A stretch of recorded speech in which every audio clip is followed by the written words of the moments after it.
I'm about to start a 7-day meditation retreat at a retreat centre in the countryside. So I'm literally sitting in the car park outside the centre, and after I've finished uploading this video, I'm going to turn my phone off and go inside. And I'm really excited, also really nervous at the same time, so that might come through.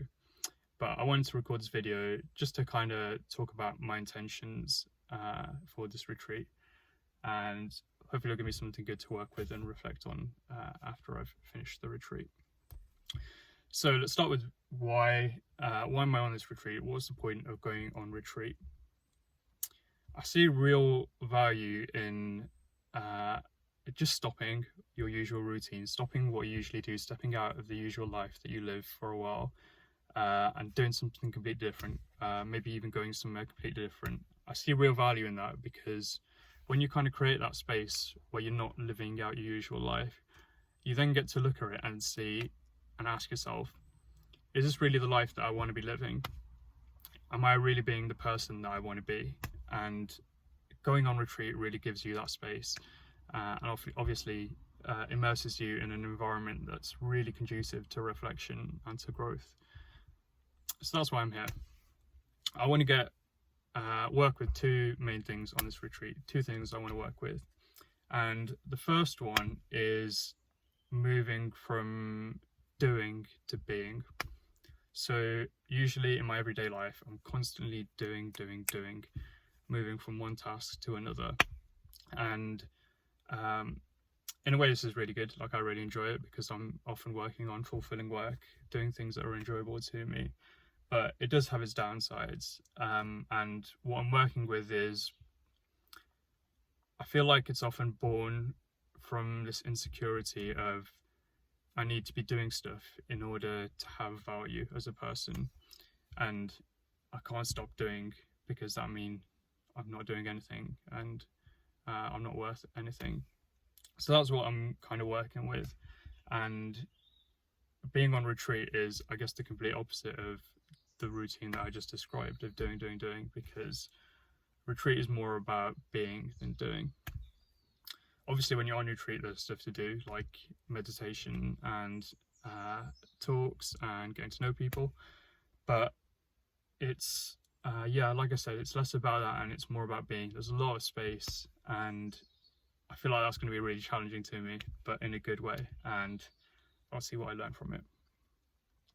So, second thing, I'm really excited to get to meet people. Like, right now I'm literally buzzing to walk inside and see some people, approach them, start talking to them, and form some deep connections.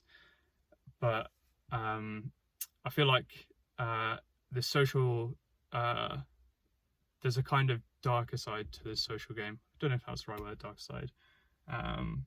But there's something in there that I want to work with, and it's this kind of social game, status game that I often find myself playing.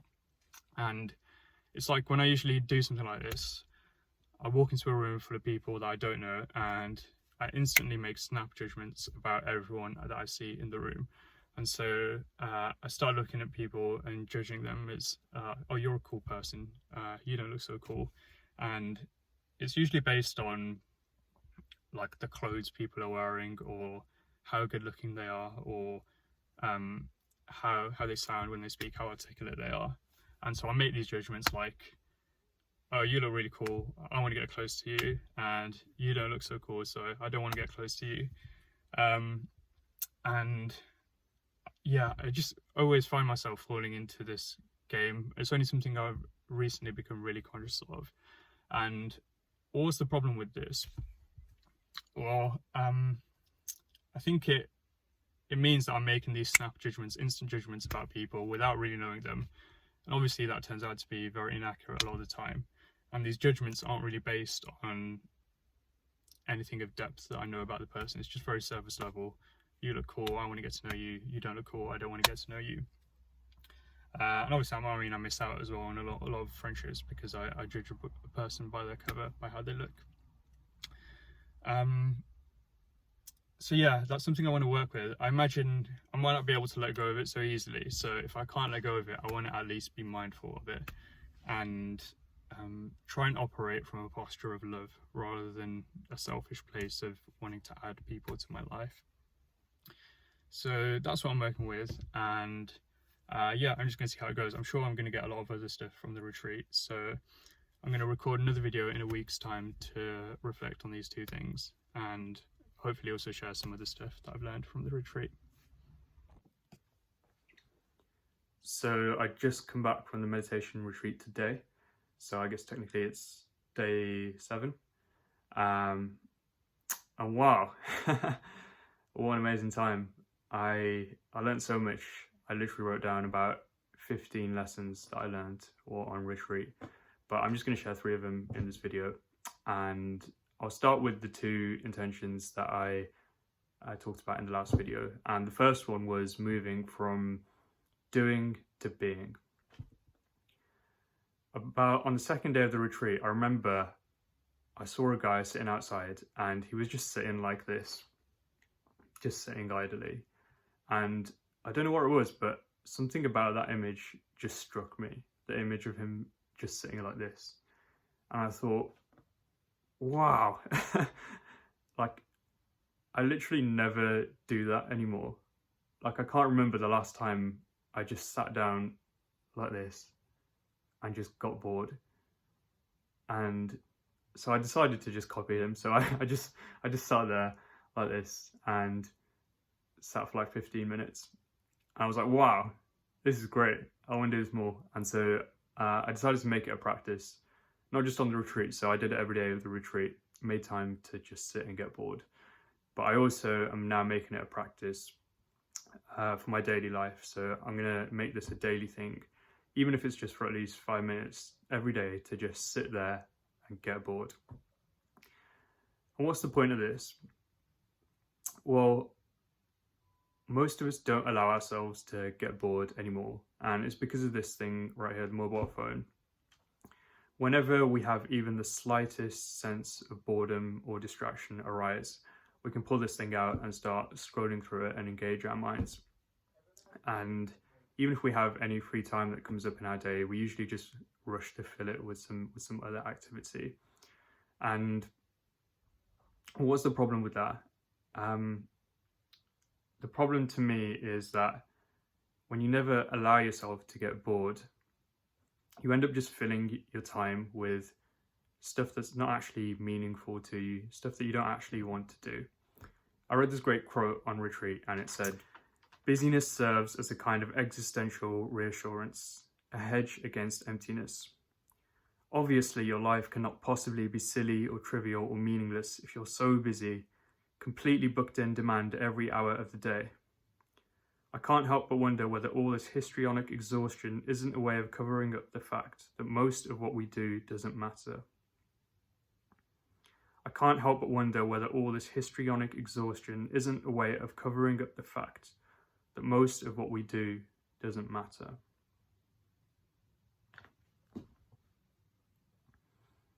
When we're constantly distracting ourselves, stimulating ourselves, and we're constantly filling our time with things, we don't have the time to stop and reflect and ask ourselves, is this something that's truly meaningful to me? And so that's why I think it's really important to just allow time in your day to sit and do nothing. I guess the other second benefit of it is that it really allows your conscious mind to relax. Your conscious mind is working so hard throughout the day when you're stimulated, when you're working, when you're scrolling through social media, when you're reading stuff, when you're thinking about stuff. But when you sit and do nothing, even if you are thinking, I think it really allows the unconscious mind to start unraveling. And that's where you get all these great creative ideas. I'm sure you probably heard lots of stuff online about scientists and writers and poets, people like Einstein, who would say they get most of their great creative ideas by just going for walks or going to the theatre, just doing something to allow their mind to relax. The space is just as important as the work. And that's why I think it's really great to sit and do nothing. And I'm going to try and do that more every day. Just sit and allow myself to get bored. The second thing which I talked about in that video was this whole social game status game that I play, and wanting to be more mindful of that. And I found I actually was really mindful of it on the retreat, and it didn't turn out to be as big as a problem as I thought it was. So I noticed when I got to the retreat, like it did happen, as soon as I walked into the room, the mind started doing this thing, and it was like, you look cool, I want to get to know you. You look cool, I want to get to know you. I was just mindful of it, and over the retreat, yeah, like I say, it didn't really turn out to be a problem. I guess a part of it was because we were in silence and for half of the retreat, and when you're in silence, everyone just becomes a smiling face in a way. So it's hard to really like play that status game, social game, when everyone just becomes kind of equal in a way, when there's no conversation involved. But I think the thing which actually did really help was, on top of that, was doing metta, loving kindness practice every single day. And yeah, I guess the point of it is to realize that everyone has this same desire to be happy and to be free from suffering, and you're trying to cultivate that awareness of yourself to see that in other people. And that did really help, because then even though I had these kind of preconceptions or reactions to people, the guys on retreat, I still had that same feeling towards all of them of like, oh yeah, I see that you want to be happy, and I do want that for you. So that was really nice. And I guess the other thing was, like, I did realize that when I saw at the start of the retreat, when I saw those guys and I was like, you look cool, I want to get to know you, like I ended up talking to those guys, and I did end up becoming closer to them than to everyone else, because we got on really well. And it made me think like, oh, actually this thing which I thought was a problem, maybe my mind is actually quite good at intuitively guessing who I might get on with based on first looks, which is quite a weird thing to say. Like, I don't really know if that's something I want to develop or like emphasize, but I guess maybe it's not all bad. Like, I can have a little bit of trust while still trying to develop that equal loving kindness for everyone. The third lesson that I learned from retreat that I want to share is this idea that my usual equation of time is so screwed up. And I'll explain what I mean by that. So my usual equation of time is that I'm usually constantly rushing things, whether it's changing my clothes, going to the toilet, cooking food, walking to places. I'm usually constantly rushing on some level, even if it's only like 1.2 times speed. And why am I doing this? Why am I rushing? Well, I'm rushing so that I can save time. And what am I trying to save time for? I'm trying to save time so that I can fit more things in my day.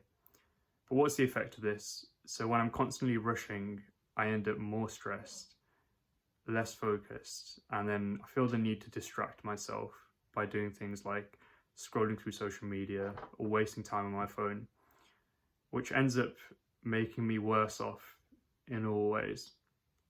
And going on retreat just made me see very clearly how backwards this equation is.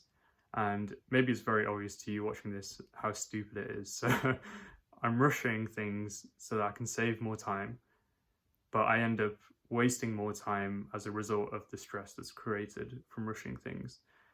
It's so stupid. And I kind of also realized that I've bought into this idea that more is better, doing more is better, doing as much as you can is best. And I'm just slowly starting to unravel that idea and to see through it. And what I'm trying to do is turn that equation around. So instead, I want to be doing less. The things I'm doing, I want to do more slowly and with more focus. And I want to leave more space. Hopefully, as a result, my work will be more focused. I'll be able to show up with more presence in my relationships, show up with more presence to the people that are important to me. And like I said before, have time to pause and really ask myself, is what I'm doing meaningful to me? Is this what I really want to be doing? And yeah, that's the idea, that trying to reverse this time equation, which I've built up over many, many years, and now just realizing how stupid it is. Like, I don't have to live this way. And maybe you can relate to that in some way or another too. Those are just 3 lessons that I learned on retreat. As I said earlier, I learned many more lessons just as important as those ones while on retreat. And yeah, I think it's just an amazing thing to do, like I said at the start of the video, to just stop your usual routine and take yourself into a completely different environment. Gives you that space and perspective to look at things. Like, I've just looked at my time equation and say, this makes no sense, I want to live differently. And so I can't recommend retreat enough. And also for myself, I really want to keep this up and make it a regular thing, at least once or twice a year.